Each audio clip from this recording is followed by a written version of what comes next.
प्यार वो एहसास है जो हर किसी को नहीं होता। प्यार वो महसूस है जिसके अंदर खो जाने का दिल करता है। यही एक एहसास मैं आपको बताना चाहता हूँ। शाम का समय था, मैं अपने दोस्त का इंतजार कर रहा था।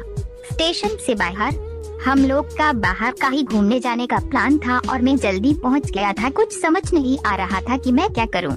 मैं स्टेशन के पास जाके बैठ गया। तभी कुछ ऐसा हुआ कि मेरी जिंदगी एक अलग मोड़ लेने वाली थी। स्टेशन की तरफ मैं देख रहा था कि मेरा दोस्त आया कि नहीं, तभी अचानक से मेरी नजर एक लड़की पर पड़ी। वो जो वक्त था, मैं पूरी तरह कुछ देर के लिए थम सा गया था। मैं सब भूल गया था कि मैं कहाँ हूँ, क्यों हूँ। बस मेरी आंखें उस लड़की की तरफ से हट ही नहीं रही थी और इस तरह से मैं उसे देखता ही जा रहा था। उसकी मासूम चेहरा, उसकी छोटी छोटी आंखें, उसके मासूम सा चेहरे पे वो मासूम सी उसकी हंसी, जैसे मानो कोई परी हो। वो उसे देख पहली नजर में मानो दिल को कुछ होने लगा था। क्या वो प्यार था, मुझे नहीं पता। बस दिल बोल रहा था कि मेरा दोस्त कुछ देर बाद आए या ये वक्त रुक जाए। मुझे उसका नाम जानना था, उसके बारे में बहुत कुछ पता करने को दिल कर रहा था, लेकिन कैसे करूं ये समझ ही नहीं आ रहा था। जब कुछ समझ नहीं आया तब मैंने बस भगवान से प्रार्थना किया कि मुझे ये लड़की मेरी जिंदगी में चाहिए। वो जा रही थी, मेरी आँखों से दूर, मुझे रोकना था उससे बातें करना था, उससे दोस्ती करनी थी और उसे अपने दिल की बात बतानी थी। लेकिन कैसे, यही सवाल बस बार बार मेरे मन में आ रहा था और मुझे बेचैन किए जा रहा था। मैंने फिर सोच लिया कि मेरी आंखों से दूर होने से पहले मुझे इसका नाम पता चल जाए तो मैं इससे अपना बनूंगा और शायद भगवान ने ही उसे भेजा होगा मेरे लिए, ये मैं समझ लूंगा। तभी भगवान ने चमत्कार कर दिया। पीछे से आवाज आया, प्रिया मैं यहाँ हूँ। फिर वो पीछे देखी तो मैंने देखा वहाँ से एक लड़की आवाज दी और वो उसका पास चली गई। तभी मैं समझा उस लड़की का नाम प्रिया था। मैं खुश हो गया और उस लड़की को मन किया जाके धन्यवाद बोल दूं, क्योंकि उसी की वजह से मुझे उसका नाम पता चला। बस तभी मैंने ठान ली अब उसे अपना बनाना है, उसे अपनी जिंदगी में लाना है। फिर तभी मैं उसके पीछे जाने लगा कि अचानक ही पीछे से एक हाथ आया। पीछे देखा तो दोस्त आ गया था। अब मैं क्या करूँ समझ नहीं आ रहा था। मैं क्या बोलूं उससे, कैसे मना करूं उससे, कैसे जाऊं मैं उसके पीछे। मैं इसी सोच में लगा रहा। तब तक वो मेरी आंखों से दूर जा चुकी थी। दिल मानो रोने लगा था और तभी मानो ऐसा लगा कि जैसे सब कुछ एक सपना सा था बस, और आंखें खुल गया तो सपना टूट गया।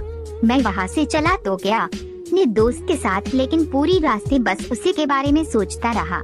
मानो मेरा दिल अब उसके ख्याल से निकलने को तैयार ही नहीं था। दूसरे दिन मैं कॉलेज लिए तैयार हो गया और मैं कॉलेज पहुंचा और बेंच पे जाकर बैठ गया। तभी दोस्त ने बुलाया और कहा, देख अपने कॉलेज में एक नई लड़की आई है।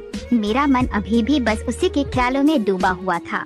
आंखों से उसका चेहरा मनोहर ही नहीं रहा था, वो बार बार मुझे आवाज दे जा रही था। तभी मुझे गुस्सा आया और पीछे उससे बोलने जा ही रहा था कि मैं रुक सा गया। मेरी नजर मानो फिर से एक बार सपनों में चला गया। मैंने देखा कि वही थी। मानो जैसे मेरी खुशी का कोई ठिकाना नहीं रहा। मैं खुद को रोक ही नहीं पा रहा था और मेरे समझ में ही नहीं आ रहा था कि मैं क्या करूं, क्या बोलता। मैं बस जाके अपने दोस्त के गले लग गया और हंसने लगा। तभी पता चला वही वह नई लड़की थी जो कॉलेज में आज पहला दिन आई थी। मैं तो मानो हवा में उड़ने लगा। फिर मैंने एक दिन अपने दोस्त को बताया कि ऐसा ऐसा है। उसने कहा जाके बोल दे उसे अपने दिल की बात, लेकिन मैं डरता था कि वो क्या कहेगी, क्या लगेगा उसे। यही सोच के मैं हमेशा रुक जाता था। मैं सोचने लगता था कि कहीं वो मेरी बातें सुन के मुझसे दूर न हो जाए। मैं उससे दूर नहीं होना चाहता था। मुझे ये एहसास हो गया था कि शायद वो भी मुझे पसंद करती थी, लेकिन वो कभी कुछ नहीं कहती थी। उससे लगता कि मेरे मन में उसके लिए कुछ नहीं है, लेकिन वो क्या जाने कि उसे पहली नजर में देख के ही मैंने उसे अपना दिल दे चुका था। दिन बीतते गए, हम लोग एक अच्छे दोस्त की तरह साथ रहते और बातें करते थे, लेकिन न कभी मुझे हिम्मत हुआ उससे कुछ भी कहने का। ना और ही उसे वक्त बीत गया और इस तरह हम लोग की पढ़ाई पूरी हो गई। लेकिन मेरे दिल में उसके के लिए अभी भी पहला और आखिरी प्यार था और शायद उसके लिए भी। और इस तरह से हमें सबको अलग अलग कंपनी में जॉब लग गई थी। तभी बस एक दिन मैंने सोच लिया कि अब बस मैं उससे कल जाके दिल की बात बता दूंगा। मैं अगले दिन सुबह उठा और मैंने उसे फोन किया और उससे कहा कि मुझे मिलना है उससे। उसने मिलने के लिए हाँ कर दिया और इस बात से मुझे बहुत खुशी मिला। हम लोग ने एक समय निर्धारित किया था और मैं समय से पहले वहाँ उसका इंतजार कर रहा था। तभी मेरी नजर उस पे पड़ी।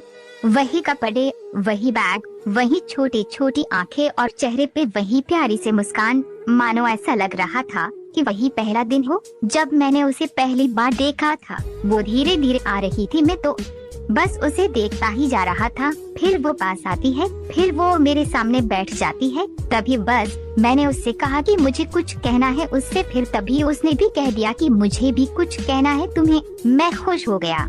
मुझे लगा कि आज वो भी अपने दिल की बात बोल देगी। फिर मैंने उससे कहा दिया कि तुम पहले बोल दो।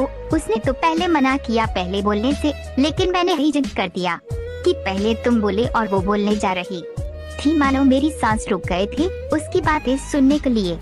सब कुछ थम सा गया, बस ऐसा लगा मैं और वो और कुछ नहीं है आसपास। फिर उसने अपने बैग से एक कार्ड निकाला और दिया मुझे। वो जो पल था वही पहला पल जब मुझे लगा कि मेरा सपना था और सपना टूट गया। उस कार्ड में उसकी शादी का आमंत्रण था। बस फिर क्या, सब कुछ वहीं रुक गया।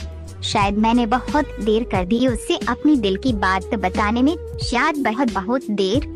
फिर उसने मुझसे पूछा कि तुम क्या कहना चाहते थे। मैं क्या कहता, तब बात बदल दी और वो चली गई और मैं वहीं बैठे रह गया। मुझे उसे अपना बनाने का बस एक सपना ही था शायद, जो एक समय पे आकर टूट गया। वो आज का दिन और पहला दिन मानो क्यों आया था मेरी जिंदगी में, अब तक ये बात समझ नहीं आया। पहला दिन भी एक सपने की तरह आई और कुछ देर बाद टूट गई, और ये आज का पल जो फिर से एक सपना बनकर पल में टूट गया। इसीलिए दोस्तों, कभी भी अपनी दिल की बात बताने में देर ना करो, वरना इतना देर हो जाता है कि अपने प्यार को बस सपने में ही